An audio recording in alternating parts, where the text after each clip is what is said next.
ẹ kú déédéé wòye o orúkọ mi ni Sam Adéọ̀sùn gẹ́gẹ́ bẹ́ẹ̀ ti mọ̀ pé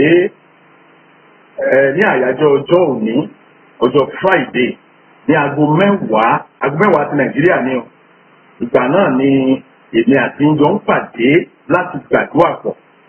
kì í ṣe ká gbàdúrà pọ̀ nìkan o ṣùgbọ́n á tún wo bíbélì ohun tí bíbélì sọ gan-an gẹ́gẹ́ bẹ́ẹ̀ ti máa sá wa pé bíbélì ò bá sọ bẹ́ẹ̀ kò jẹ́ dandan a ò sí lábẹ́ ìpè kankan láti tẹ̀lé ohun tí bíbélì sọ. mo ti sọ fún wa pé tí n bá sọ̀rọ̀ fún wa a gbọ́dọ̀ rí kà bẹ́ẹ̀ nínú bíbélì ó jẹ́ dandan tí àwọn olóyìnbó pè ní standard protocol pé ohun tí a bá sọ bẹ́ẹ̀ ó yẹ ká lè bá pàdé nínú bíbélì nítorí pé bíbélì dàbí ìwé atọ́nà fún ìgbé ayé ìwọ àti èmi.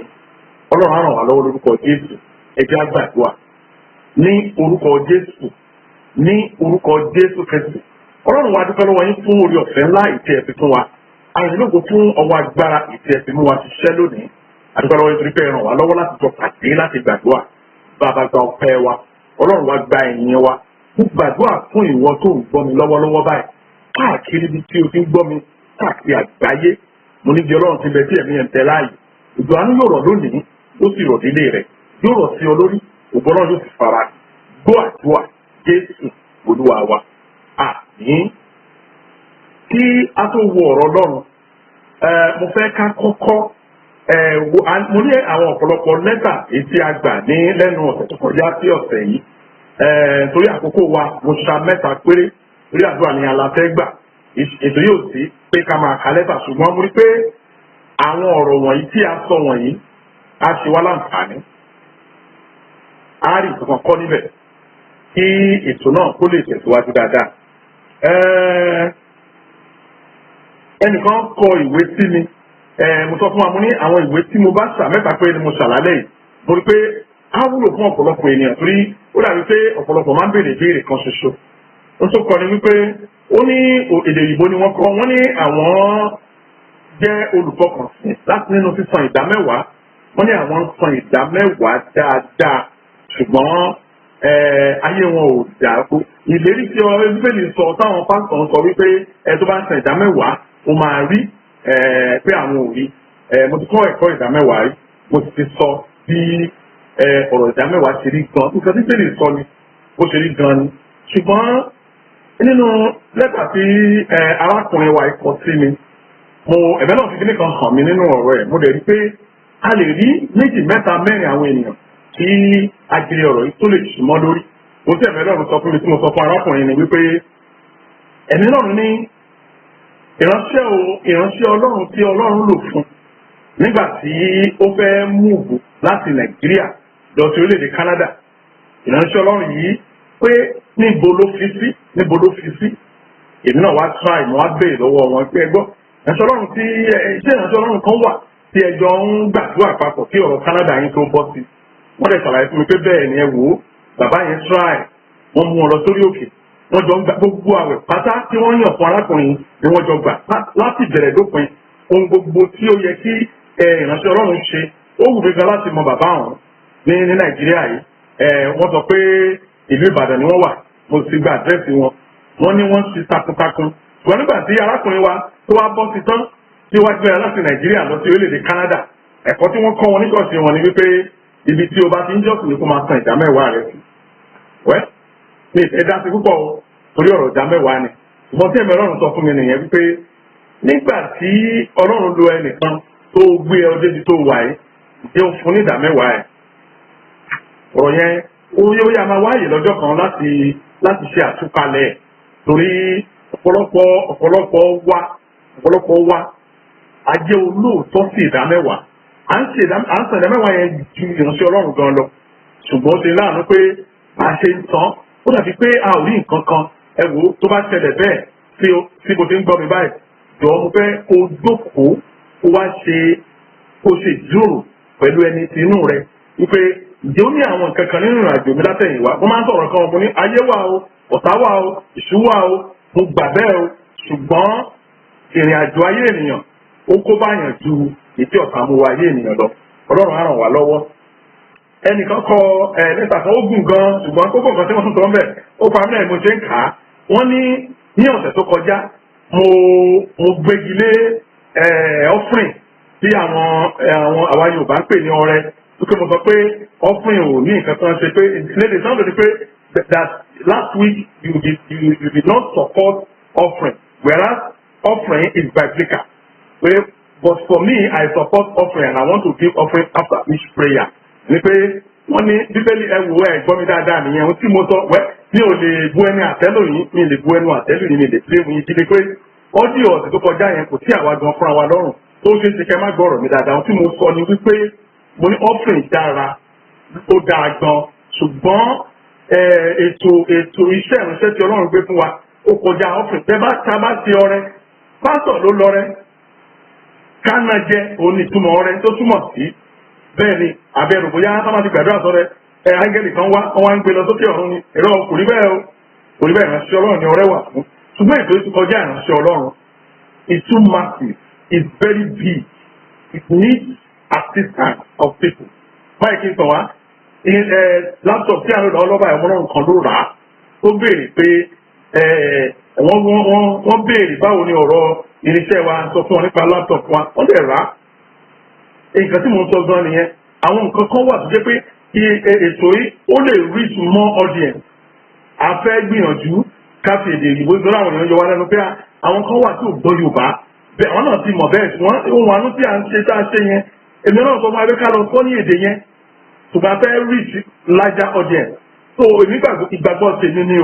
ni ò fagilé ọ̀rẹ́ mi ní ọ̀rẹ́ ò bá Bíbélì mú o ọ̀rẹ́ bá Bíbélì mú o ó ti ẹ̀dá lẹ́yìn àdúrà kéèyàn ṣọ̀rẹ́ ṣùgbọ́n tí mo sọ ni wípé ètò yìí lẹ́yìn bẹ̀rẹ̀ pẹ̀pẹ̀ kìí ṣe nípa owó kò sí nǹkan kan tó kàn wá nípa owó tá a máa rí bẹ̀ tàbí ọrẹ tá a fẹ́ gbà owó tó kàn wá gbẹ̀gbọ̀n ni wípé kí ni nǹkan tá a lè ṣe kí iṣẹ́ ìránṣẹ́ ìta tóbi ju bó ṣe wáyé lọ kí ọ̀rọ̀ yìí kó lè kan gbogbo ènìyàn iṣẹ́ tí a ṣe tí a rò bí a ṣe nìyẹn múlẹ̀múlẹ̀ fún sọ́ọ́ tàbá náà tí ní ọ̀sán tó kọjá pé tábàlẹ̀ tó náà bá mi sí lọ́kàn sórí ẹ̀kọ́ tó fi kọ́ wa ni wípé nígbà tá a kéré pé lóòótọ́ bá pé lóòótọ́ lọ́rùn sì ó ti iṣẹ́ náà Ọlọ́run á bá àwọn ènìyàn sọ̀rọ̀ láti wù iṣẹ́ náà sókè bóde tí ó rí fún wa nìyẹn so ẹ dákun àlàyé mi nìyẹn lórí ọrẹ èyí tó gbẹ̀yìn nínú lẹ́tà tí mo fẹ́ kà lálẹ́ òun náà ní pé wọ́n ní the live broadcast of last week is not good àti bá pé ẹ̀ ń bá wa lọ lórí Matthew Rain group lórí WhatsApp ẹ rí i pé àti àwọn àjọ ti sọ torí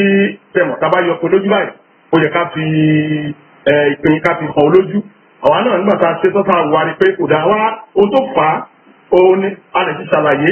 àwọn kan pè wá ní wọ́n náà wọ́n kan béèrè ohun tó fà á ni pé àwọn iléeṣẹ́ tí à ń lo platform wọn yìí orílẹ̀-èdè Amẹ́ríkà ni wọ́n wà wọ́n dẹ̀ ti ní specific requirement fún live broadcast tẹ́ bá wò dáadáa orí SD òun la ti ń broadcast ó yẹ ká broadcast lórí HD ṣùgbọ́n irinṣẹ́ wọn ò gbé àwa ní àwọn configuration kan gbàtà wà ní irinṣẹ́ tí wọ́n ń béèrè fún láti wá máa tọwọ́ bọ ojú kìíní yẹn ó tà lè bá kìíní mu á pè wọ́n àwọn náà they responded very very fantastically well wọ́n ṣiṣẹ́ takuntakun tó wa àwa sọ fún yín pé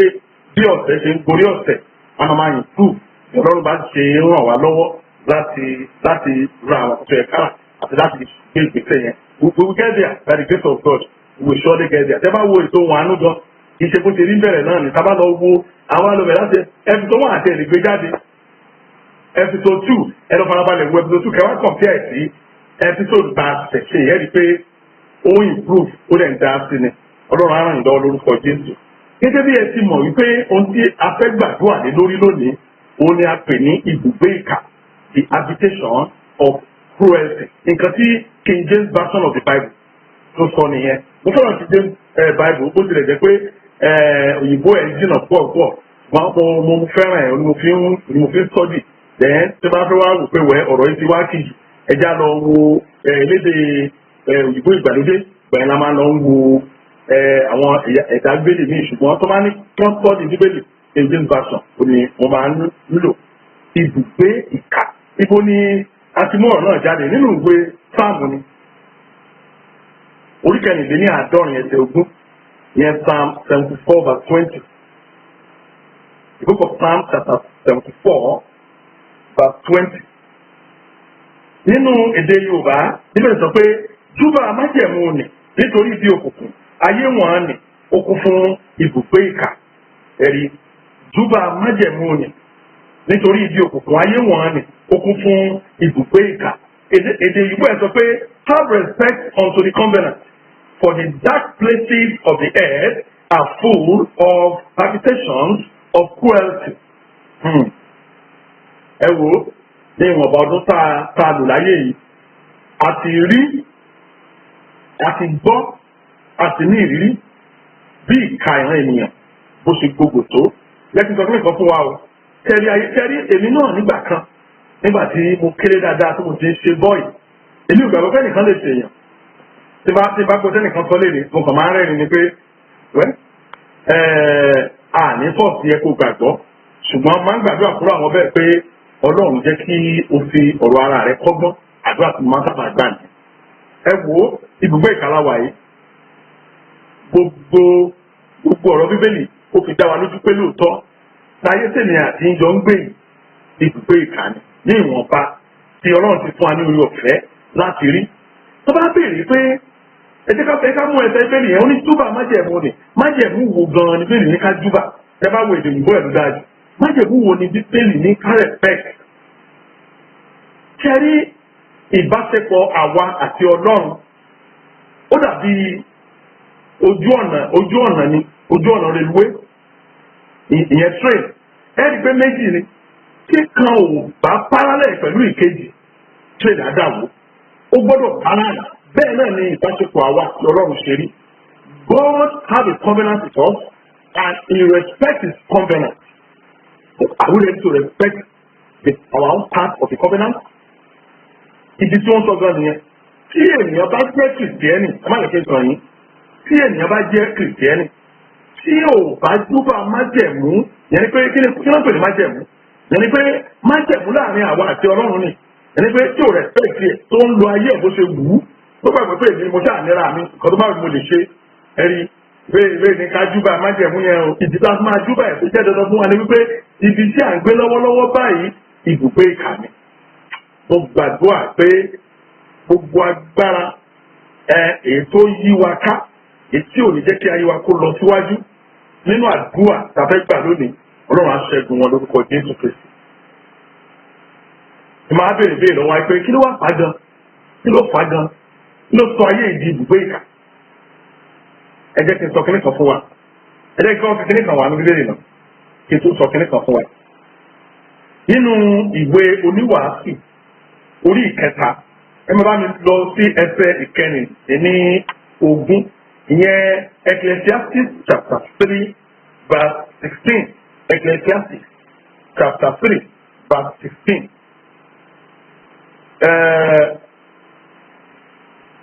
Bíbélì wípé ó ní àti pẹ̀lúpẹ̀lú mo rí ibi ìdájọ́ lábẹ́ oòrùn pé ìwà búburú ń bẹ níbẹ̀ àti ní ibi òdodo pé àìṣedéédé ó ń bẹ níbẹ̀. ẹ jẹ́ kí n tún kàdá kó lè yé wa dáadáa.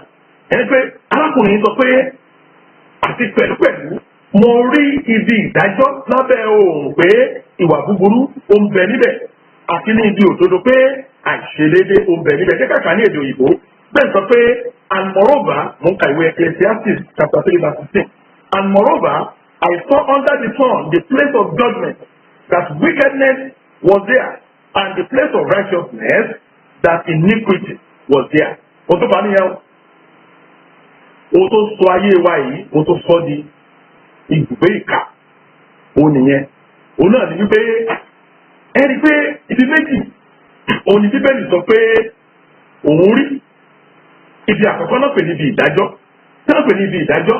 ipò aláṣẹ ni president ministers governors deputy governors mọ̀dàkọ̀ president àti deputy àwọn house of assembly gbogbo bóyá ti house of rep ní tàbí senate àwọn state house of assembly àwọn chairman local government àwọn councillors àwọn níbi ìdájọ́ àwọn judges àwọn ìkan tó tẹ̀lé pé níbi ìdájọ́ nìyẹn tábà lọ́wọ́ ìtumọ̀ ẹ̀ dáadáa jílẹ̀ àwọn adájọ́ àwọn lawyers ṣe sọ pé ó ní mo rí ibi ìdájọ́ tí mo dárúkọ yìí ìyẹn ilé ìdájọ́ ilé ibi tó yẹ kí a ò gbọdọ̀ gbé àrè fún ẹni tó jẹ̀bi ẹni tó a gbọdọ̀ gbé ẹ̀bí náà fún ẹni tó jàre. bẹ́ẹ̀ ni kí ni Ọlọ́run rí bẹ́ẹ̀ ó rí ìwà búburú wickedness. tẹ́bàdẹ̀ wo ilé-èdè tá a wà yìí èmi a máa sọ pé orílẹ̀ Nàìjíríà ti ṣe orílẹ̀-èdè banana island ni ohun tó bá wù oníkálùkù ló lè pẹ̀lú tó bá wù ló lè pa. wọ́n sọ fẹ́ nìkan lọ́jọ́ kan mo lọ kí wọn ní ilé wọ́n ilé tí wọ́n ń gbé yẹn mo rí pé ilé yẹn inú omi ló wà àwọn pè lápá bíi nínú ẹ̀rà inú omi ló wà. mo ní ẹkú ònílé yìí o ẹkú ònílé torí Nàìjíríà là ń gbé o tí ilé bá wó pa ẹnikẹ́ni tàbí àgbàrá omi ẹni tó bá wọlé tó bá gbélé láti èèyàn ó sì lọ́jọ́ bá ṣe o wọ́n máa wá lọ́jọ́ kẹta o nígbà tó ń lọ sí lọ́lẹ̀ wọ́n á rìn káàkiri wọ́n mírí wọ́n ní we shall do something it is your call for some lẹ́yìn yẹn kò sí èèyàn kan mọ́ kí ló fà á nítorí pé bẹ́ẹ̀ ti sọ ó nígbà tí èèyàn burúkú wà ní orí àlééfà ṣé ló máa ṣẹlẹ̀ ìlú àbàjẹ́ ìlú abanújẹ́ ìbànújẹ́ wà káàkiri ṣùgbọ́n nígbà tí olódò bá wà bẹ́ẹ̀ nǹkan wọ́n ní ìlú ayọ̀ orílẹ̀-èdè tẹ́ni tó bá tẹ̀tẹ̀ ṣe bá dé wọn ò ní jẹun ṣe kí ló fà á nínú kó má dáa yẹn làwọn kan ti ń jẹun orílẹ̀-èdè tá a wà nìyẹn a ti ń bẹ Ọlọ́run lójoojúmọ́ fún orílẹ̀-èdè yìí kí Ọlọ́run kó tẹ ìgbàkóso kó ṣàánú wa ìyẹn àwa ti ẹ̀rí ní Nàìjíríà yìí àwọn ẹni tó lọ bàbá ti ìbọn pàpà ọkọ náà bí ló fi lọ fẹ́ ṣẹlẹ̀ ẹ̀rí àwọn tí àwọn mẹ̀kúnnù wọn ò ní agbára they have no voice wọn ò ní ohùn àwọn tó yẹ kó jẹ́ ohun wọn àpò ara wọn ni wọ́n ń dù ẹ̀rí bẹ́yẹn nítorí tó ayé di ìgbé ìkànnì yẹn ká tó kó bẹ́ẹ̀ o kí tó kó bẹ́ẹ̀ yẹn ẹni pé ẹlòmíà tó wò pé kí ló tún kan arákùnrin kí ló kan pásítọ̀ ìbáyìí lórí ọ̀rọ̀ ìjọba mo sọ fún wa ní èyí náà máa gbọ́ nígbà tí ẹni tí ó bá ń retí ìdájọ́ tí ò bá rí ìdájọ́ yẹn ẹni wọ́n ti ṣe ní kàní yẹn wọ́n ti ṣe níbi nìyẹn wọ́n ti tẹ̀sí wọ́n tẹ̀síwájú ó ní òun tún wo bò míì ìgbòlówàbò yẹn ó wo ibi òdodo a place of righteousness ìyẹn orí pẹpẹ lọ́dọ̀ àwa pásítọ̀ ó tún wo ọ̀dọ́ wa kí ló bá níbẹ̀ ó bá ìṣedédé níbẹ̀ ó bá ìṣẹ̀ níbẹ̀ ó bá ìtàn ó bá jìbìtì ó bá oríṣiríṣi nǹkan tó yẹ kó bá òṣèré òun ní bẹ́ẹ̀ ti pè ní àìṣedédé sábà wo èdè òyìnbó yẹn ó tún jinlẹ̀ díẹ̀ tí ó pè ní iniquity ó bá ìṣedédé níbẹ̀ níbi tí láyé tá a wà yìí ẹ má jẹ́ kí n sọ yín èèyàn ò lè fìyàwó ẹ̀dá pásítọ̀ tààrà ó lójú ìránṣẹ́ Ọlọ́run téèyàn lè fìyàwó ẹ̀dá pé dádì ìyàwó mi nì ó ń ṣe báwọn ṣe báyìí tó ò bá ṣọ́ra pàápàá tó wáá pé oríṣẹ́ ìyàwó ẹ̀ ń ṣàgbèrè wọn ní dádì ìyàwó mi ń ṣàgbèrè tó ò bá ṣọ́ra dádì àgbà ẹ má bínú ó lè dàbí ìsọkúsù ṣùgbọ́n òótọ́ ni wọ́n ká sí níta ti gbọ́ ni ẹni ní ibi tí a pè nílé òdodo bẹ́ẹ̀ sọ pé àṣèlérí ló kún bẹ̀ ẹgbọ́ kí wá ní kò tí èmi àti ìwọ wá wà ẹni tó wá ìtọ́nu ẹni tó lọ bá ìníkútì kún ayé ẹni tó wá kádùá ẹlẹ́gbà ẹni tó lọ bá ìníkútì kún ayé wọ́n sọ fún ọmọ kan ní àwọn ọjọ́ díẹ̀ sẹ́yìn mo ní ìjẹ́jẹ́ mọ̀ pé àwọn tí ẹlòmíín lọ bá ẹbí ìrántí Ọlọ́run múrálè ẹni tó lọ bá yẹn ó sàn ju ẹni tó ìrántí Ọlọ́run tó lọ bá lọ múrálè kò sí rọ́mbẹ̀ kì í ṣe pé alẹ́ nìkan sínú tàbí arí ẹnìkan ṣùgbọ́n ìrírí wa pàápàá pẹ̀lú àwọn ènìyàn òun ló mú àwọn ọ̀rọ̀ báyìí jáde bẹ́ẹ̀ ní òtún wo bí òdodo ibi tá a ká pè ní bí òdodo tí wọ́n bá bẹ̀ ìníkùtì àìṣedédé ẹni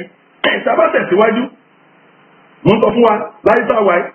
àìmọye àwọn obìnrin àwọn màmá wa gbogbo káàkiri àgbáyé ní orílẹ̀-èdè Britain Northern Ireland Canada America Germany tí wọ́n á pè wá tí wọ́n á sọ fún wa pé ọmọ wọn tó wà lọ́wọ́ wọn yìí lásìkò yìí dadi báyìí lónìí tí wọ́n bá kọ dadi ọ̀hún fún wa ẹ̀rù àbà wá orí dadi tí wọ́n sọ yìí tí wọ́n bá ń sọ̀rọ̀ nípa ìránṣẹ́ Ọlọ́run ní ẹ̀ka ìjọ tí wọ́n lóde Nàìjíríà mo jẹ́ kó yan wọn kéré lómi á tún bẹ́ẹ̀ lọ́wọ́ ẹ̀ pé ìjẹ́ ọ̀rọ̀ tó ń sọ ẹ̀ tó dá ẹ lójú báyìí ni àbí ṣe fún yín lẹ́nu ètò yóò fi ń ṣe investigative journalism ọ̀rọ̀ wa níṣẹ́ láti sọ ọ̀rọ̀ fún àwọn ènìyàn ni láti fi ọ̀nà hàn wọ́n tán pẹ́ kí lẹ fẹ́ ṣe báyìí ẹlòmíì ní sẹ́wọ̀n àwọn ìdílé ẹ̀mọ́ wọn ní wọn mọ́ o kí lẹ sọ fún àwọn ọmọ yín ọmọ tí dàdí kìíní ṣe ẹtí fún dàdí kìíní kan kí lẹ sọ fún wọn wọn lẹ́lòmíì ọmọ mi ò tí ì mọ̀ abẹ́ẹ̀rí ìgbà ìgbín àti ara ẹni ìníkújì tí bẹ́ẹ̀ ni sọ náà nìyẹn ẹni ó tún wá di ibùgbé ìkà níbi tí ọkọ tí ò ti ṣòótọ́ sí ìyàwó kò ṣòótọ́ sí ọkọ gbogbo ẹ̀ kàn ní rúdurùdu wọn náà ti gbà pẹ̀lú mi pé ẹ̀yin tẹ́ wà ní ọ̀dọ̀ yín náà tẹ́ bá wo ìwà àwọn òyìnbó tẹ́ bá gbé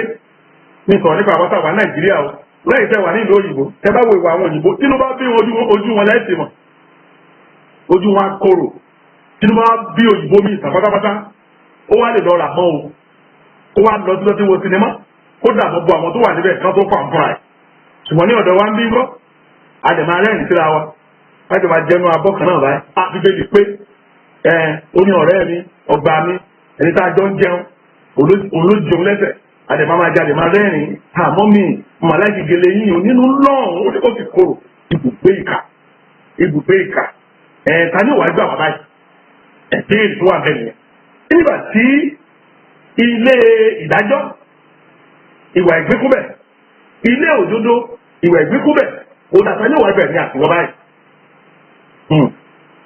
bẹ́ẹ̀ ni mo ṣe sọ fún wa wípé kọ́ láti bá Ọlọ́run rìn má gbé ìgbé ayé ẹ̀ lé orí pásítọ̀ kan ẹnìjọ́ mẹ́ta ohun àánú ta ti kọjá yìí lẹ́yìn ìgbà tí mo ṣe ohun àánú náà tán ó pa mílẹ̀ nígbà tí ìdílé kan pè mí tí wọ́n bínú gidigidi wọ́n ní mò ń bú pásítọ̀ wọn á ní ó dàbí pé mo ní nígbà wo wọ́n ní nínú àánú tí mo ṣe ṣe tán yìí wọ́n lọ́ máa yọra wọn kúrò nínú gúrùpù wọ́n lọ́ máa dìlítì nọ́mbà wọn ní nídìí àti sọ gbogbo yẹn fún mi tẹ́ bá fẹ́ yọra yìí tẹ́ bá ti yọra yìí tẹ́ bá dìlítì nọ́mbà nídìí àti sọ yẹn fún mi ṣùgbọ́n nígbà tẹ́ bá ti gbèjà pásítọ̀ yín tán nígbà tẹ́ bá ti fi ọ̀rọ̀ ara yín lẹ̀ tẹ́ bá fi àyànmọ́ yín lẹ̀ tẹ́ bá jẹ́ lọ́ọ̀yà ẹ̀ tí ojú yín bá já tó wà lé ẹ bá dìlítì nọ́mbà mi ẹ kọ sílẹ̀ síbi kan o tó yẹ máa ní ìdí ẹ̀ bẹ́ẹ̀ ni mo ìsọ fún wọn tàbẹ́ ẹ̀ gbọ́ kò sí ètò yìí àwọn tá a mọ̀ nípa ètò yìí mọ̀ pé ètò wàánù kò sí láti bú ẹnikẹ́ni ṣùgbọ́n tá a bá rí nǹkan táwọn òyìnbó pè ní issue ẹ̀rù bà wá láti sọ báyìí ti ń tàn wá a lè máa dúró ká máa sọ fún wa ní iye kọ́ọ̀dù tá a ti gbà ìtàṣẹ wa jẹ́ ọlọ́run abáyìí náà jẹ́ gbogbo wọ̀nyẹn ò kàn mí kò sí wájú tá a ti lè sọ̀rọ̀ níwọ̀n bàtí jẹ́ pé àfirọ́kùnrin tó ṣẹlẹ̀ gan-an là ń sọ yẹn ṣùgbọ́n mo ń rọ̀ wá mo kò sí ń gbọ́ mi lálẹ́ orí ọ̀fẹ́ kan ni o mo fi ìyọ́nú ọlọ́run bẹ̀ ọ́ pé má gbé ìgbé ayé ẹ lórí ènìyàn bíi tiẹ̀ wò tí mo bá yẹ sọ̀rọ̀ yìí bóyá o mọ̀ kí n tó fi bọ́lá ẹ̀kan sí ènìyàn ní mí o mo ní bàbá mo sì ní ìyá o lè yẹ pé ìyá mi ti kú ṣùgbọ́n wọ́n bí èmi náà ni ènìyàn ni èmi kàn rí orí ọ̀fẹ́ gbà ni bẹ́ẹ̀ náà ni àwa ìránṣẹ́ ọlọ́run ṣe rí a kàn rí orí ọ̀fẹ́ gbà ni kí lẹ̀ ní iṣẹ́ wa ni láti tọ́ àwọn ènìyàn kọ́nà bó ṣe máa gbà ní o àmọ́ gbàdúrà tó gbà yẹn bẹ́ẹ̀ mi náà ṣe ní kò gbà ní ó dà ètò fẹ́ gbọ́ dáwọ́ nìyẹn kò dáa bó ṣe máa ṣe ní iṣẹ́ tí ara wa nìyẹn kò yẹ kó kọjá ẹ̀ ṣùgbọ́n tá bá ti wá bẹ̀rẹ̀ wọn kàlẹ̀ gẹ́gẹ́ bí ọlọ́run àṣetiwa débi pé tí Jésù kan bá dé lẹ́gbẹ̀ẹ́ wa báyìí tó tún lẹ́gbẹ̀ẹ́ wa báyìí bí ó fẹ́ ṣe àbẹ̀wò àwọn ọmọ ìjọ wa àti kọ́ wọn débi pé wọ́n lè gbá Jésù létí nítorí tiwa ewu wà níbẹ̀ fún ayé wọn àti fún ìran wọn ohun tí mò ń sọ fún ọ ni wípé Bíbélì pé ó ti sọ fún wa wípé ibùgbé ìkà là ń gbé nínú ìwé Gàlátíà Bíbélì sọ wáyé pé oníkàkùn ní òru ẹrù ara rẹ̀ kò sí nǹkan tó kan Ọlọ́run pẹ̀lú ṣọ́ọ̀ṣì bẹ́ẹ̀ ni mo wí fún wa ìyàmà tó ṣọ́ọ̀ṣì ni o kò sí nǹkan tó kan Ọlọ́run pẹ̀lú Martigate Gospel Church kò sí nǹkan tó kan Ọlọ́run pẹ̀lú Pastor Sam Abiodun tó bá di ibi ìdájọ́ ó yẹ ká ṣe ìtumọ̀ látàyè yìí ẹjọ́ àwọn Yorùbá ń kòwé kan wọ́n ń dìlì bàbàjẹ́ ta ló máa gbà Ọlọ́run á ràn wá lọ́wọ́ ibùgbé ìkà òní mo sọ̀rọ̀ débẹ̀ yẹn ẹ̀rí mo bá ọmọ kan sọ̀rọ̀ nípa ìran àjọ ń ṣe àríyànjiyàn kan lọ́jọ́ kan inú mi a máa dùn tí máa rí ẹni tí abájọ ń gbé bébí jẹ́wò a máa múnú mi dùn mọ́mí ní àwọn fẹ́ràn ìran gan pé ìran a máa ràn yàn lọ́wọ́ èèyàn sáwọn pé tó máa gbàdúrà sí wọn á rẹ́rìn mo ní mọ́mí láti ọdún tẹ̀ tí ń gbọ́ ìran mà ẹ dákun kí ni àǹfààní tẹ́ rí pọ̀ ń bẹ̀ torí ọjọ́ tí n bá ti rí ẹni tí ìran gbàlà n ò ní sọmọ́ mo ní in my 23 years of ministration mi ò tí ìpàdé ẹnikẹ́ni pé ìran ràn lọ́wọ́ wọ́n ṣàlàyé kí náà ń pè ní ìran gan ìran wà fún ẹni tá a gbàdúrà fún wòlíì ni ìran wà fún ó dàbí ìgbà tí yàn bá lọ sọ́dọ̀ dókítà pé dókítà inú rún mi mo máa ń lo àpẹẹrẹ yẹn lójoojúmọ́ pé dókítà inú máa rún mi kò sí dókítà náà ní àgbáyé dókítà Nàìjíríà gbọ́dọ̀ ìdánwò ẹ̀wò kó wá sí draw ẹ̀ kó wá kó ògùn inú fún wa lẹ́sẹ̀kẹsẹ̀ lọ ó ní àwọn ètò tí wọ́n máa ṣe wọ́n lè ká lọ ṣe àyẹ̀wò inú wọ́n lè ká lọ ṣe x-ray kìíní kan nínú ohun tí a bá mú bọ̀ òní dókítà máa tẹ́lẹ̀ lórí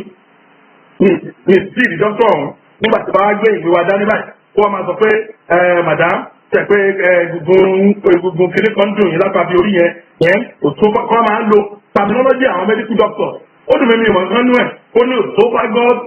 your esophagus has fallen on osomata and your organ sọ pé kó sọ èdè tó gbọ́ bẹ́ẹ̀ ni ìrántí rí nígbà tí ẹ bá mú èsì wá fún dókítà wọn wò báyìí ẹni pé dókítà bẹ́ẹ̀ ti kọ́ ọ̀nà kan ó lè máa sọ pé gbogbo yín bẹ̀yìn apá àbẹ̀yẹ lẹ́ máa gbégbà á fún ọ̀nà sọ̀ wá á fún wa lóògùn tọ́rọ̀ bá gba abẹ́rẹ́ á fún wa ní abẹ́rẹ́ àràbẹ̀dá tó máa ṣí àwọn kankan tí dókítà rí yẹn inú ẹ̀ ló wà ó lójú èyí tá a sọ bóyá àìsàn kan wà tó lè gbẹ̀mí aláìsàn wọn á pe fámílì ẹ̀ àìsàn yìí terminal disease ni ó bẹ́ẹ̀ nǹkan tí wọ́n ń pè ní ìránṣẹ́ Ọlọ́run nìyẹn ṣẹ́rí process yẹn process ní Bíbélì ni wọ́n sọ fún mọ́mì pé ó dáa ìgbà tẹ́ ẹgbẹ́ tí wọ́n á ní ẹgbẹ́ tí fún ẹ ní àpẹẹrẹ kan wọ́n á fún mọ́mì ní àpẹẹrẹ kan wọ́n dákẹ́ lọ mo ní ẹ̀dọ́ tẹ̀síwájú wọ́n láwọn abẹ wọ́n ló ga o wọ́n ní ó ṣẹlẹ̀ ní oṣù tó kọjá ní ọjọ́ Wednesday kan ní ọjọ́ Wednesday ni wọ́n sábà ṣe kánsẹ́lì àdáàmù kan mú ẹ̀gbọ́n ẹ̀ wá ṣẹ́rí ẹ̀gbọ́n tí wọ́n mú wá yẹn àìsàn tó wọ́n kà ó fẹ́ dé ní 15 ṣùgbọ́n àìsàn tó kà tó fẹ́ dé ní 15 yẹn kò tó nǹkan kan ní nǹkan tí mo fojú ara mi rí kí ni mo rí lọ́jọ́ tí mò ń sọ yìí mo rí lábẹ́ ẹran ara báyìí tí kinní kan bí ekòló wọ́n tó ń rìn lábẹ́ ẹran ẹ máa rí fisikálì báyìí bí gbàtí ẹni tàbá mọ́ ní ẹ̀yọ́ wa sílẹ̀ a máa rí iṣan tó wà bẹ́ẹ̀ ni àjẹ́ òwúrọ̀ tó ń rìn kiri lábẹ́ tó bẹ̀yẹn sì ń kéke burúkú gbàtí akúnlẹ̀ tí ẹkúnlẹ̀ jẹ́ ká gbàdúrà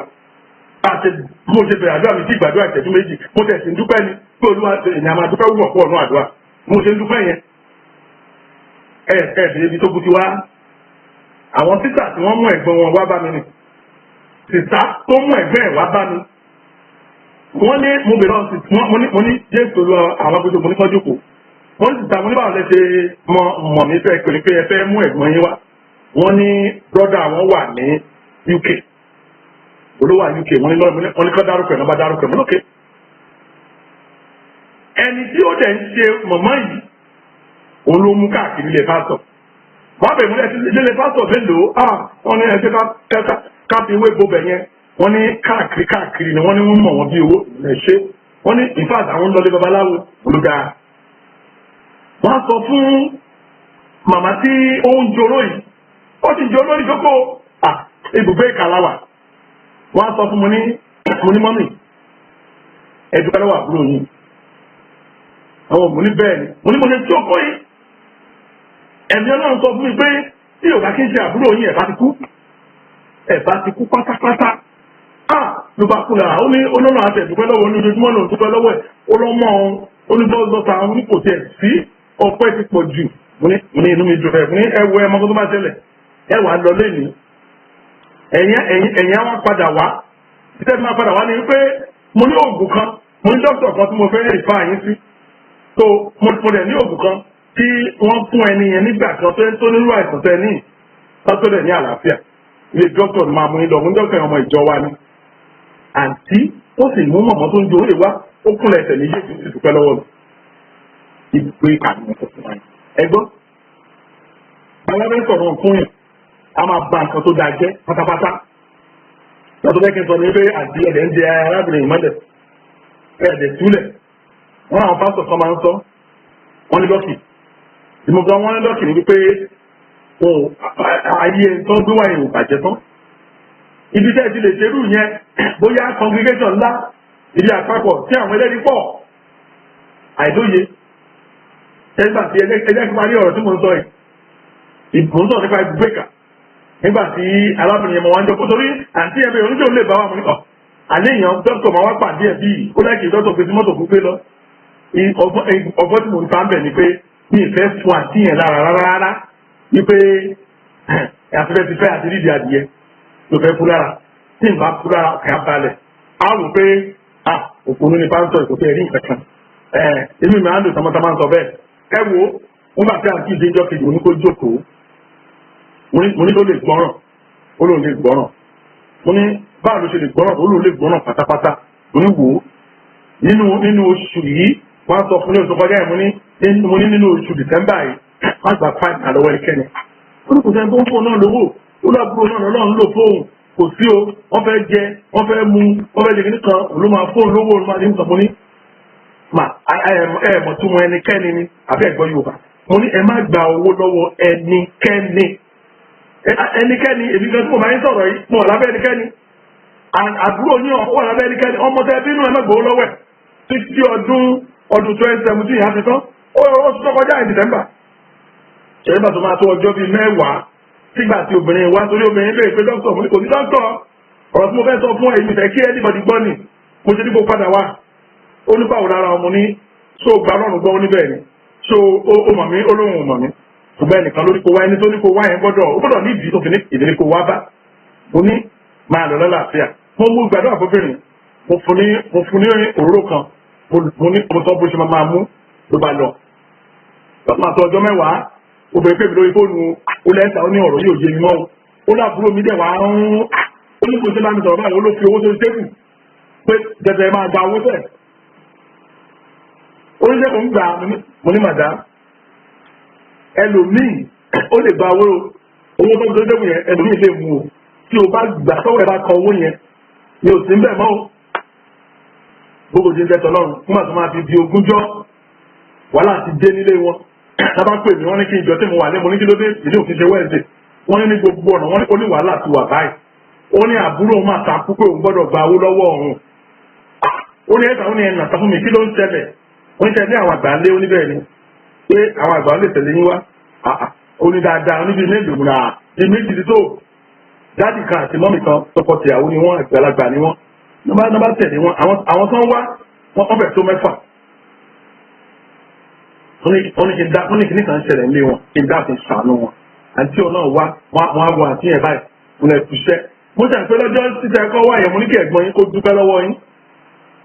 pé tí ò bá sí yín ó ní bẹ́ẹ̀ ni mo ní ọ̀pẹ́ tí ó wà lọ́kàn mi tèmi ní kó dání wípé ó dúpẹ́ lọ́wọ́ yín wípé Ọlọ́run ó gba yín ní pàkọ́ ó sì yẹn wá sọ́dọ̀ mi ọpẹ́ gangan tí mo sọ nìyẹn wọ́n á ṣàlàyé fún ohun tí mo rí lọ́jọ́ yẹn wọ́n á sọ fún pé òun ò ní gba owó lọ́wọ́ ẹ̀ òun ò ní gbà á iṣoṣù yìí ó tún ju oṣù tó ń bọ̀ iṣoṣù eléyìí bàbá yẹn bèèrè pé kí n jọ tó máa gbowó nǹkan fún ní ọwọ́ màdàm láti máa bèrè ilé ìmọ̀ kan tó pọ̀ sí mo dáhùn pé òun kò gbowó yẹn ẹ wò ó nígbà tó di on the 28th of December obìnrin táà ń sọ yìí ó poison ààrẹ bẹ́ẹ̀ ni a ọ̀nà díẹ̀ o torí àbáwọn dé ibi ilé ìpàdé wọn ó poison ààrẹ bóyá kò fẹ́ face consequences ó tó máa ṣẹlẹ̀ sí ẹ wò ó jẹ́ kí n sọ kíní kan fún wa ẹni tó kàn òun nìkan ló mọ̀ ìdí nìyẹn tí mo sọ pé nínú ayé tá a wà ẹ́ má gbégbé ayé ẹ lórí ohunkóhun gbé lórí tani Jésù Kristi pátá ẹni mo sọ fún wa nípa ibùgbé ìkà jẹmu ní àkókò díẹ̀ wọ́n ní bẹ́ẹ̀ ni arákùnrin kan òun ló wá bá mi ní ọjọ́ kan ìyẹn ní ọdún 2018 ọjọ́ wẹ́ẹ̀dì lọ́jọ́ yẹn bọ́ sí torí pé wẹ́ẹ̀dì lọ́jọ́ ọjọ́ tí mo ṣe counseling ó ní òun ní problem kan problem náà ni pé kò sówó kò síṣẹ́ ṣùgbọ́n òun ní ẹ̀gbọ́n kan tó jẹ́ pé kò ṣe oore fún ẹnikẹ́ni náà àbúrò àfi àǹtí wọn kan sísá wọn kan ló ń polówó yàtọ̀ sísá wọn yẹn kò sí bá bá yẹn kò sí ìgbà tó lè ṣẹlẹ̀ sí ẹ tó lè rówó gbà lọ́wọ́ ẹ̀ mo ní sówó lẹ́wọ̀n lọ́wọ́ olówó wà lọ́wọ́ ẹ̀ mo ní kó dúpẹ́ lọ́wọ́ Ọlọ́run lákùnrin ojú mi dáadáa ó ní tí ó ti mọ̀ mí tẹ́lẹ̀ ó ní bẹ́ẹ̀ ni òun gbọ́ ètò wọn àánú ó ní bẹ́ẹ̀ ni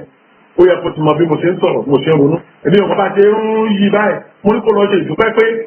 ẹgbẹ́ ẹ̀ ò ìwọ kọ́ ló mú nínú àwọn tá a máa ṣoore fún mo ní tó bá ṣoore fún ẹ ipò ẹ ti dáàbò ṣe wà ẹ arákùnrin yẹn ó lọ pẹ̀lú ìbànújẹ́ torí pé ọ̀pọ̀ ìgbà mi kì í sọ̀rọ̀ bẹ́ẹ̀ lọ fáwọn èèyàn so wọ́n máa ń wò pé bóyá wọn ò rí kankan bóyá wọn kò dẹ̀ fẹ́ ṣe kíní kan tó bá lọ ṣẹ́ni nígbà tó lọ arákùnrin pè níjọ́ sátọ̀dẹ̀ kan ó ní ìfẹ́ wà mí ò lè rí ní sátidé iṣẹ́ mi máa ń pọ̀ gan-an olódà òǹkó àwọn sunday mú ní wẹ́ tabajáde church ṣe tó lọ sí studio tó bá lè tètè ká mi mọ́lé mo ló dáa nígbà tó bá di aago mẹ́sàn-án máa bẹ̀rẹ̀ ìsìn mo ń wọ arákùnrin lórí ìjókòó ó bá àtìkù lọ́jọ́ tá à ń rí nígbà tá a parí ìsìn ó lóun fẹ́ rí mi mo ní kó wá ó wá sọ̀rọ̀ kan fún mi tó jẹ́ kó fún ẹ̀ gbàgbọ́ ó ní ẹ sísà ó ní tìta wọn ó sì mú sọ fún mi ó ń sọ̀tọ̀ mi pé ẹ̀gbọ́n wọn tìta wọn kan ló máa ń sábà fún lówó ó lọ́mọ tìta yẹn ó lọ lọlé tìta wọn ní òun ò bá mọ́ mi òun ò bá tìta wọn lé yorùbá ọ̀rọ̀ ọmọ ẹ̀ ó lọ́mọ ẹ̀ wá ní bùrá jẹ́ ìrùkìn darúkọ arákùnrin oníbùrá olùkùn dáńlá kan ó ní sọ ó ní òun lòun ò sì máa sọ fún mọ́ mi o ó wá lò wá bèèrè lọ́wọ́ ọmọ tìta wọn yẹn pé kí ni àlá tó lá ó ní òun lálàá wípé ọ̀nkù wọn ìyẹn bọ̀dá àwọn àgbà pé ó fi mọ́mì wọn ṣe oògùn owó ó lòun yẹn bá òun lẹ́rù gan ó ní báwo ló ṣe lá wọ́n ṣàlàyé bó ṣe lálàá yẹn wọ́n ṣe mú màmá ẹ̀ wọ́n ṣe bọ́ bọ́ lọ fi ṣoògùn owó nìkan ọmọ yẹn wà pé brọ́dà àwọn títà àwọn nìkan ló ń fún lówó kò fún ẹnikẹ́ni ẹ wú àláwọ̀ yẹn ó lò fẹ́ wá sọ ìtumọ̀ ẹ̀ fún mi ó fẹ́ sọ àláyẹ̀ fún mi mo ní bọ̀dá mo ní ajẹ́ pé òun ti ọlọ́run fi hàn wá ọlọ́run fi hàn ọmọ yẹn náà mo sọ ní bọ̀dá yìí ó ti lo mọ́mí ọmọ yẹn ìyẹn sì ta yẹn ó ti lo ṣùgbọ́n ó lè jẹ́ lára àwọn requirement tán fún ni wípé kó máa tọ́jú ẹni tó lò lábàjọ ó ní oṣooṣù ní iye tó ń fún ọmọ ń lọ sùn òun ló náwó ẹ̀ ọmọ ṣe kẹ́rẹ́ ń ṣe ṣùgbọ́n kò fún àbúrò kankan lówó ó yan ohun tí àwọn àbúrò ẹ̀ yòókù ẹ wò ó wọ́n sọ̀rọ̀ yẹn wọ́n gbọ́rọ̀ jáde o brọ́dà ìlọ́ba àti ẹ̀ ó sọ fún o wọ́n mọ ọmọ yẹn síwájú o mo yẹn bá yẹn sọ̀rọ̀ wọ́n sọ̀rọ̀ yẹn bá ká máa balabala àti ọjọ́ sí yẹn o ti fún mo yẹn bá yẹn sọ̀rọ̀ ibùgbé ìkà ó láwa ẹ̀ òun náà ni mo sì torí ẹ̀ ní ẹ̀fẹ́ náà ti ní ká kújọ gbàdúrà pọ̀ àdúrà náà láti gbáyé lórúkọ Jésù ẹ wo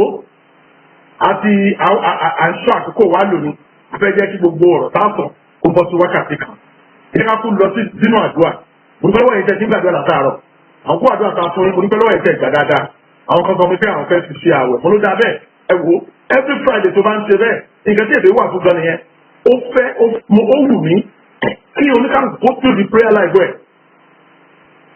ọlọ́run á lu àwa náà ní ìwọ̀nba ọ̀nà kan láti fi ayé wa jì fún àwọn àdúrà tó lè mú wa kó lóko ẹrú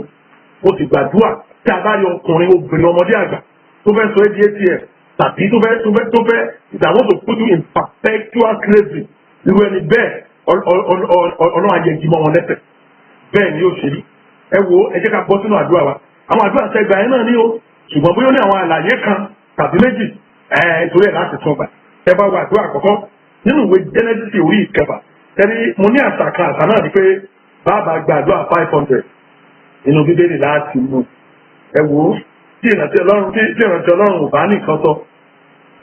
òun ló máa ń sọ bálabàlá la máa wá àdúrà kiri nínú ìwé àdúrà tó wà ní bíbélì àlègbà tó bá dùkú torí pé gbàtà bá lo ẹsẹ̀ kan láti gbàdúrà ní ọ̀sẹ̀ yìí bá a mú ẹsẹ̀ the same bar kátó-mo-jáde ní ọ̀sẹ̀ tó ń bọ̀ ọ̀tọ̀ ni ẹ̀ máa túmọ̀ ẹ̀ sí létí wa ẹ̀wò tẹ́tẹ́ bá wo orí ìkẹfà yẹn ẹsẹ̀ karùn-ún ìwé Genesis ìbéèrè sọ pé ọlọ́run rí i pé ìwà búburú ènìyàn di púpọ̀ ní ayé àti pé gbogbo èrò ọkàn rẹ̀ kìkì ibi ni lójoojúmọ́ gbogbo èrò ọkàn ènìyàn pátá mo ń sọ fún wa kìkì ibi ni lójoojúmọ́ nítorí pé láì bá wa yìí we are living in the selfish world àfi tèmi nìkan àfi tèmi olórin tó balẹ̀ kan láyé bá wa yìí tábà wo ní èdè òyìnbó wọ́n ní and God saw that the wickedness of man was great in the earth and that every imagination of his thoughts of his heart was only evil continually. Ẹgbọ́ àdúrà àwùjọ làwọn arímú jáde ń bẹ̀. Àdúrà náà ní pé kí Ọlọ́run ẹni kó máa tà ìka wàá sọ fún Ọlọ́run wàá kúkọ Jésù dáadáa. Olúwa máa tàjíkà ìdílé mi kó dáàbò bò wá nínú ayé ìkà yìí.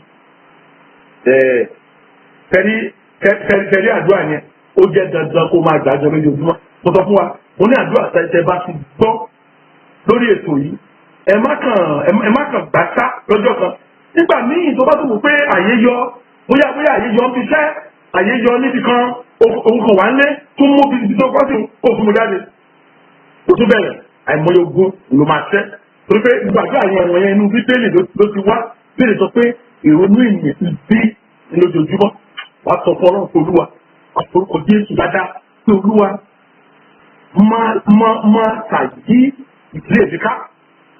kí a lè bọ́ lọ́wọ́ ìka ènìyàn kí a lè bọ́ lọ́wọ́ ayé ìka yìí kí ìka lọ́tọ́ ni ẹ̀gbẹ́ ayé o ṣùgbọ́n kí ìka tó wà nínú ayé kó má sì dé ọ̀dọ̀ yẹn jágbàdúrà rẹ ní orúkọ Jésù Ọlọ́run ayérayé mo gbàdúrà pé gbogbo ìdílé tó ń pọ̀ mi lónìí olú ẹ máa fàyí gbogbo ìdílé náà ká ní orúkọ Jésù máa fàyí gbogbo ìdílé náà ká kí wọ́n lè bọ́ lọ́wọ́ ìka tó ń bẹ nínú ayé ìgbé ìkàràwà yóò gbogbo ipá àti agbára èyí tó lè ṣe ní ibi wọ́n bá sàrọ́rùn pàdé tó ti yí ìdílé náà ká gbọ́ àdúrà Jésù Kristi Olúwa wa ẹ jẹ́ ká bọ́ sí àdúrà kejì torí àwọn àkókò bí oṣù tẹ́gbà ọ̀hún náà lákòókò nítorí pé wọn ẹ̀kọ́ bí oṣù nìkan bíi láti ṣe nínú ìwé àwọn ọba kejì òun là ń lọ orí ìkọkàndínlógún ọ̀pọ̀lọpọ̀ wá ti ní kókó àdúrà yìí lọ́wọ́ tó òun náà máa fi ọkàn bá mi lọ kí n tó pè é ipò náà tó wá ìkò tì sí sílẹ̀ nínú ìwé àwọn ọba kejì orí ìkọkàndínlógún ẹsẹ̀ ìkẹfà 2 Kings chapter 21 verse 6 bíbélì wípé òun sì mú kí ọmọ rẹ̀ kí ó kọjá láàrin iná a sì máa ṣe àkíyèsí àfọ̀ṣẹ a sì máa ṣe àdúgbàdúgbà a sì máa bá àwọn òkú àti àwọn sódò ó hùwà búburú pọ̀ ní ojú Olúwa láti mú bínú àbẹ́ẹ̀dẹ̀ yíká kà ní èdè òyìnbó ó ní and he made his son pass through the fire and observe time and use enchantment and deals with familiar spirits and wizards. He wrought much wickedness in the sight of the Lord to provoke him to anger. Àbẹ́ẹ̀dẹ̀ bẹ́ẹ̀ yẹn àwọn kan nìyẹn o ènìyàn fi ti wá nìyẹn o ẹ̀rí àdúrà wo ló yọ síbẹ̀ ní èdè òyìnbó nínú ìwé àdúrà tó wà lọ́wọ́ èsì àpín lánàá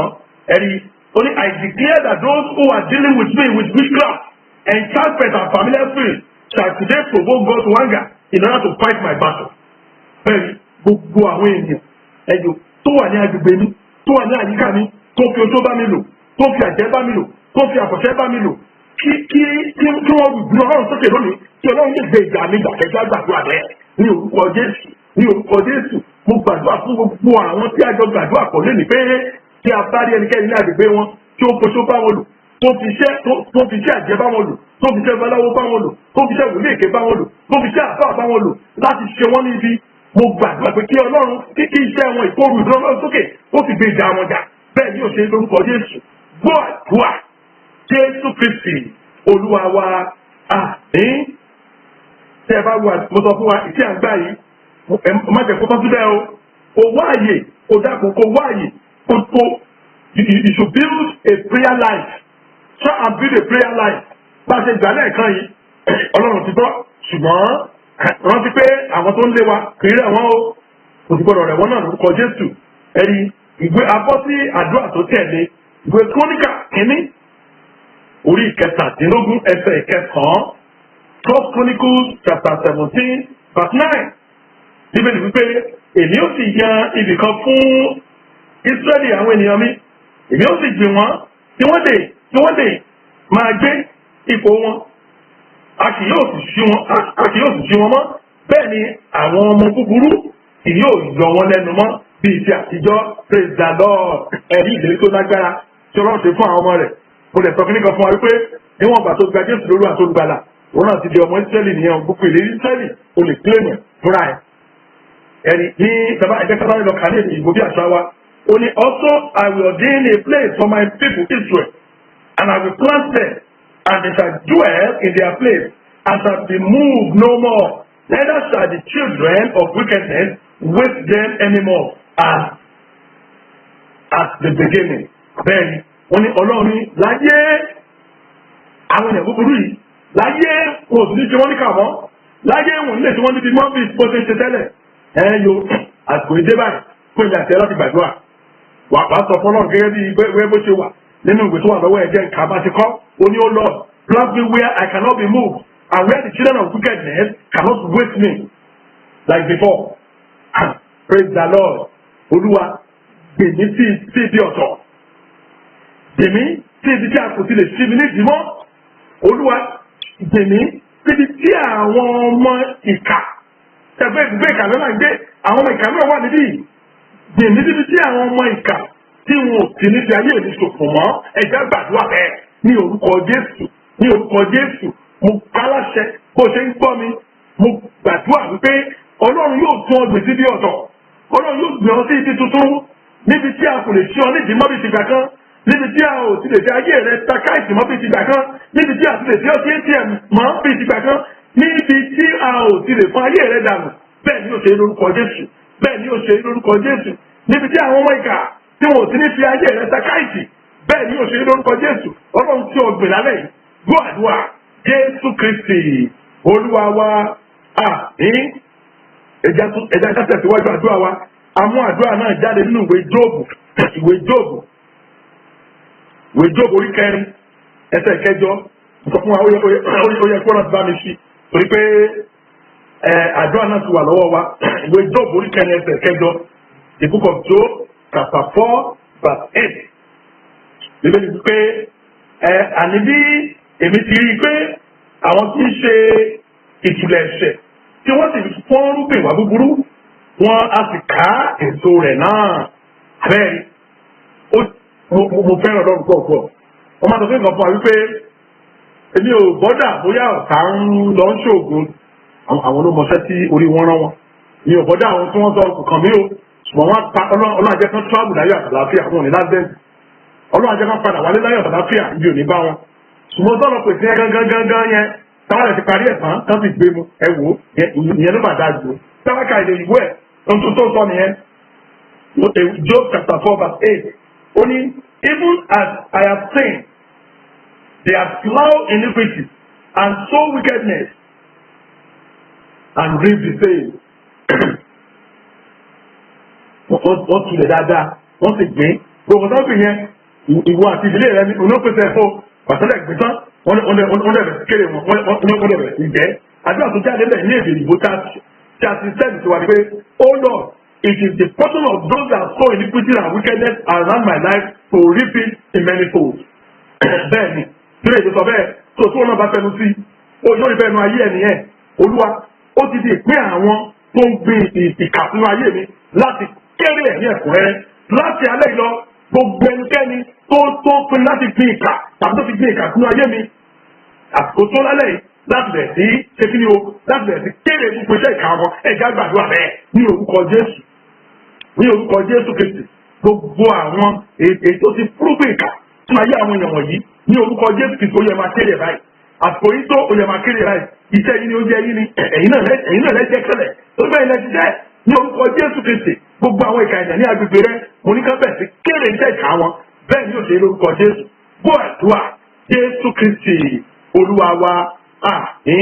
Àdúrà tó tẹ̀lé wà lúwẹ̀ ìgbóni Dáfídì orí 7 ẹsẹ̀ 9 ìpẹ̀lú wà fún sára mi sí ìbẹ̀rẹ̀ rẹ̀ sí orin Dáfídì orí 7 ẹsẹ̀ 9. Bẹ́ẹ̀ jẹ́ kí ìwà búburú àwọn ènìyàn búburú kí ó dé òpin ṣùgbọ́n mú òtítọ́ dúró nítorí tí Ọlọ́run olódodo ni ó ń dán ọkàn àti inú wò. Ṣùgbọ́n ọ̀rọ̀ àkọ́kọ́ yẹn la fẹ́ ṣe lórí pé jẹ́ kí ìwà búburú àwọn èèyàn búburú kí ó dé òpin nínú ayé mi ìta lọ nìyẹn o sọ pé ó ní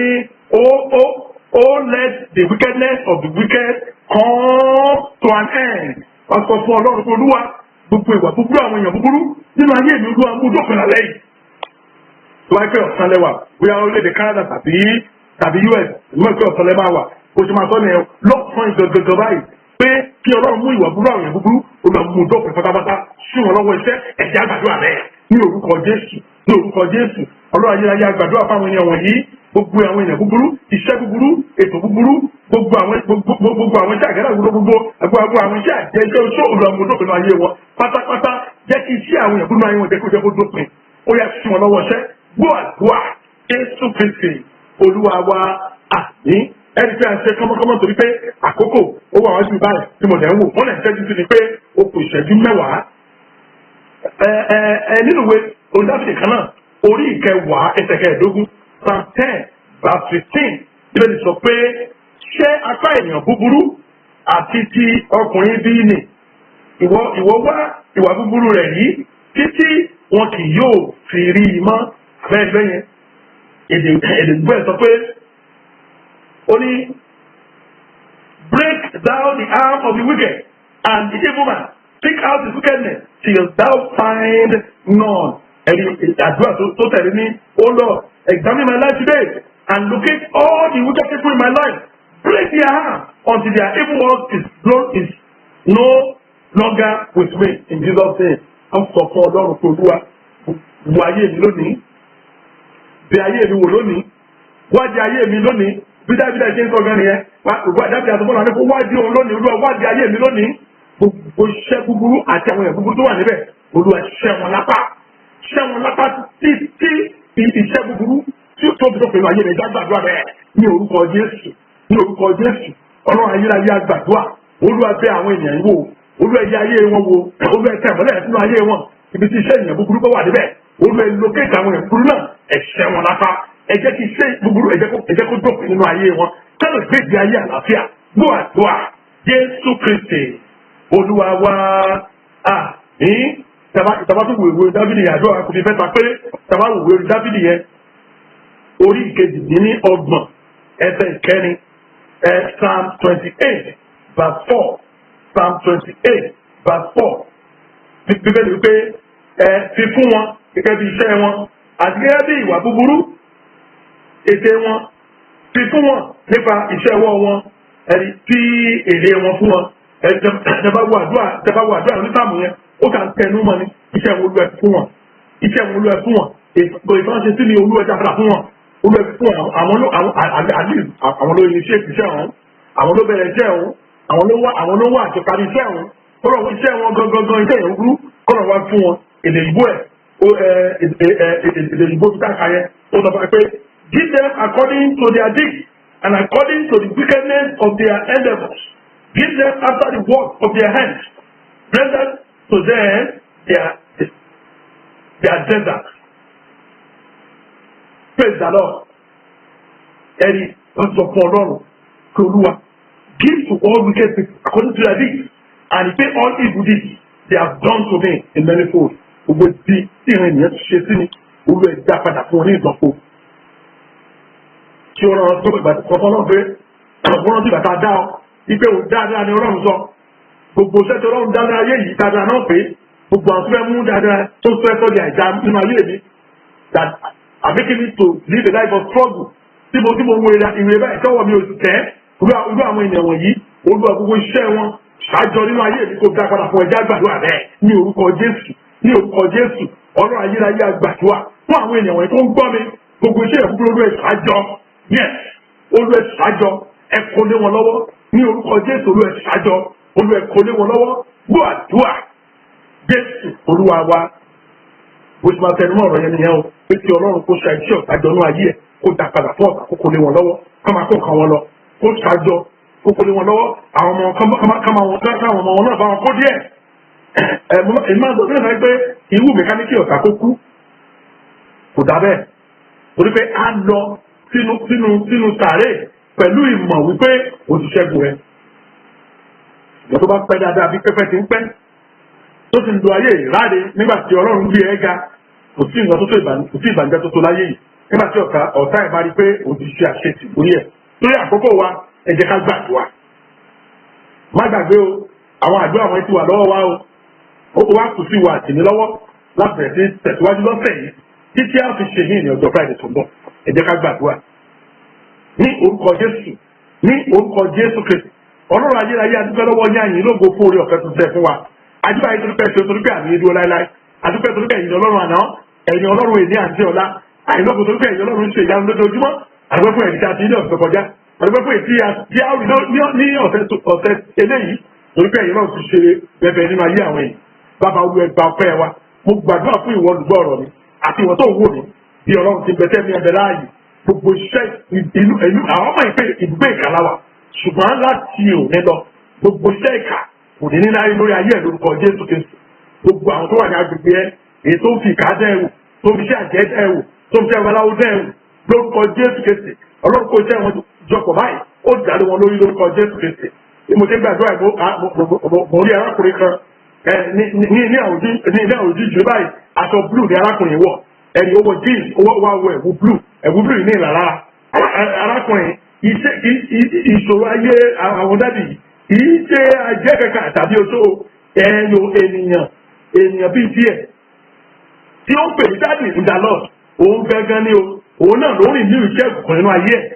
kó lè bẹ̀rẹ̀ sí gbà sí lọ́wọ́ ẹ̀ kó lè sọ di atm lálẹ́ ní òru yìí ní ìlèmí wà báyìí o ní òru yìí mo tú ọ sílẹ̀ lórúkọ ti bàbá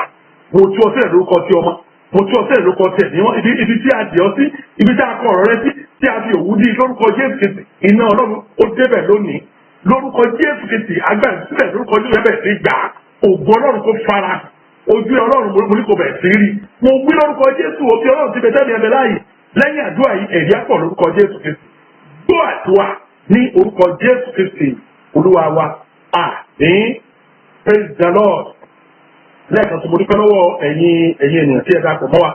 mo sì dúpẹ́ lọ́wọ́ ẹ̀yin tó yẹ pé fún ìdí kan tàbí ìmíì láàyè láti dàpọ̀ mọ́ aláì ṣùgbọ́n kẹ́ ti pinnu pé ẹ lọ láti gbọ́ ẹ lè gbọ́ lórí chánẹ́ẹ̀lì náà ó sì ṣe láti rí gbọ́ lẹ́ka lórí ibi tí ẹ ti ń wò mí àbí lórí YouTube torí a tún máa try láti fi sí orí YouTube mo gbàdúrà tí Ọlọ́run ti ń bẹ tí ẹ̀mí ẹ̀ bẹ láàyè wàá gbé ìgbé ayé ẹ̀ ní ẹ̀kúnrẹ́rẹ́ tí Ọlọ́run ti ń bẹ tí ẹ̀mí ẹ̀ bẹ láàyè ètò tí Ọlọ́run ní fún ọ ṣáájú ìwátáyé ẹ̀ àwọn ti ìmúṣẹ orí tí Ọlọ́run ti bẹ tí ẹ̀mí ẹ̀ bẹ láàyè nítorí pé ní sọ̀rọ̀ kan wọ́n nígbà tí olóko kúrò wọ́n ní ọ̀tá wá gbin èpò sínú àkàmà ṣùgbọ́n nígbà tí ní bẹ́ẹ̀ ni kò ní kí èpò àti àdìkọ́wà tó máa dàgbà pọ̀ ṣùgbọ́n mo mú ọ lọ sórí ilẹ̀ àánú níbi tí Ọlọ́run ti nígbà kí èpò kó darapọ̀ máa àdìkàmà yí ẹ wípé tí ní orí ilẹ̀ àánú tí ẹ bá dé ilẹ̀ kan tí a pè ní ilẹ̀ àánú ẹ̀pẹ́ tí Ọlọ́run bá fi èèyàn sí ara àwọn tí ó ṣàánú fún gbogbo òfin Ọlọ́run á sọ fẹ́ jẹ̀nu ayé ẹ̀ mo gbàdúrà wípé Ọlọ́run òjò àánú yóò rọ̀ lé olórí àdúrà yìí ìyá Ọlọ́run yóò ṣẹlẹ̀ níbi ọ̀sẹ̀ tó ń bọ̀ àti ìwọ àti èmi àwọn èèyàn Ọlọ́run ẹ jẹ́ ká sọ̀rọ̀ ọ̀fẹ́ yẹ kó lọ́ọ́ jẹ́ kí tolú wa fẹ́mọ́ tí Ọlọ́run àti ìdàpọ̀tẹ̀ mímọ́ kó máa bá wa lọ kó fi ọkàn wa balẹ̀ láti rí sínú ìgbà táwọn tó pàdé gbọ́ àdúrà Jésù Olúwa wa àmín àmín àmín orúkọ Jésù.